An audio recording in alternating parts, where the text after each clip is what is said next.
코로나19 백신을 개발 중인 글로벌 제약사들의 임상 결과가 속속 발표되는 가운데 아스트라제네카와 옥스퍼드대가 공동 개발한 백신의 효과에 의문이 제기됐습니다.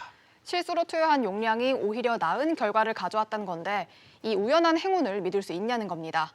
아스트라제네카는 추가 임상시험을 진행하겠다고 밝혔는데요. 취재 기자와 자세히 짚어보겠습니다. 장가희 기자 나왔습니다. 장 기자, 이 앞서 아스트라제네카는 백신 효능이 최대 90%라고 했는데 이게 실수에서 비롯된 결과였다고요? 맞습니다. 아스트라제네카는 3상 임상 초기 데이터 분석 결과 면역 효과가 평균 70%, 백신 투약 방법에 따라서 최대 90%까지 올라간다고 발표한 바 있습니다.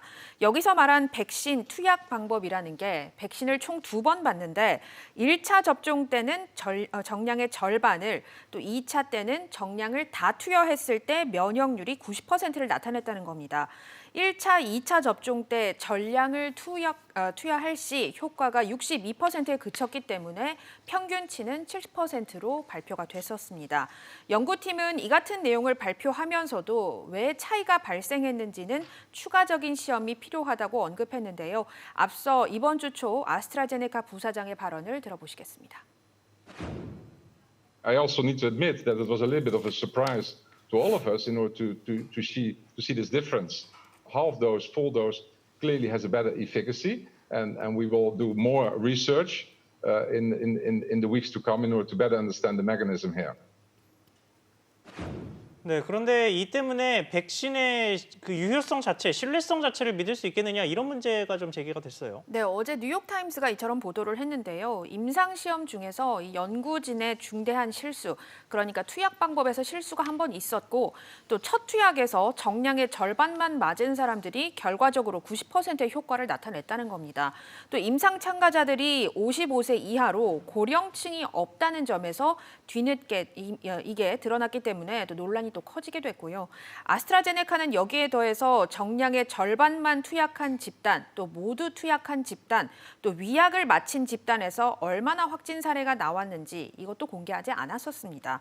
뉴욕타임즈는 아스트라제네카의 효능에 의문점이 많아서 미국 식품의약국 FDA가 긴급 사용을 승인할 가능성이 점점 줄어들고 있다, 이렇게 분석하기도 했습니다. 네, 이런 보도에 대해서 아스트라제네카는 어떤 입장인가요? 네, 우선 석연치 않은 결과는 이미 주가에 반영이 됐었는데요. 다급해진 아스트라제네카 경영진이 업계 애널리스트들과 비공개 회의를 열고 임상 참가자들의 집단별 코로나19 확진자 수 등 일부 자료를 공개했고요. 또 파스칼 소리오 아스트라제네카 CEO는 추가적인 글로벌 임상 시험을 진행하겠다고 밝혔습니다.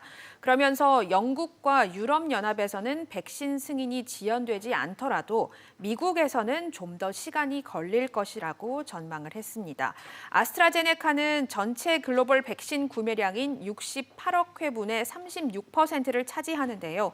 1회 비용이 $4, 또 2도에서 8도 보관이 가능해서 $4의 기적이라고 불려왔습니다. 하지만 이번 논란으로 신뢰에 타격을 입었고 또 사용 승인마저 제동이 걸릴 경우 전체 백신 공급에 차질이 예상됩니다. 네, 장 기자 잘 들었습니다.